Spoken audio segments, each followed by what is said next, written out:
Како државните трошоци влијаат врз вас? При изборни кампањи политичарите ветуваат многу бенефиции, помош, поправање штети од претходните партии на власт, подобрување на животниот стандард. Штом ја преземат власта, продолжуваат со кампањите, користејќи го државниот буџет и за непотребни нешта, но кои им носат гласови за следни избори. Но дали знаете кој и на кој начин ја полни државната каса? Ние граѓаните.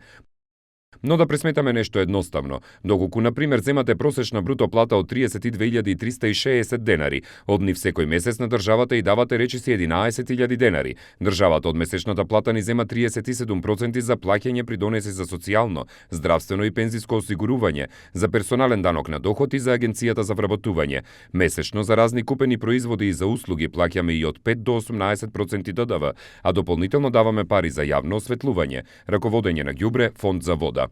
Ние, граѓаните, и даваме голем дел од месечната плата на власта за работењето на државните институции, кои со наши пари треба да обезбедат услуги кои ни следуваат како целосна, бесплатна и квалитетна социјална здравствена заштита, квалитетно и достапно образование, целосна правда, да исплатат пензии, да ја осигураат безбедноста, да ја подобрат инфраструктурата. Но што е со недостатокот од лекови и основни средства во болниците, недостатокот од места за спортување или од работни места, нискиот квалитет во образованието, дупки на патиштата, несоодветната хигиена во градовите, немањето кино. Кај нас, наместо собранието и владата да осигураат дека парите се трошат правилно и согласно реалните потреби на граѓаните, одлуките за тоа ги донесуваат владата и Министерството за финансии, без консултација и според собствена проценка.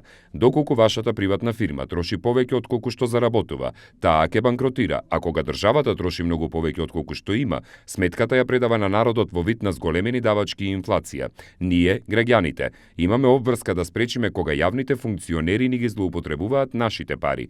Ние треба да го контролираме јавниот трошок и да реагираме кога тој се прави непотребно, без наша согласност или за нешта кои не ни се приоритет.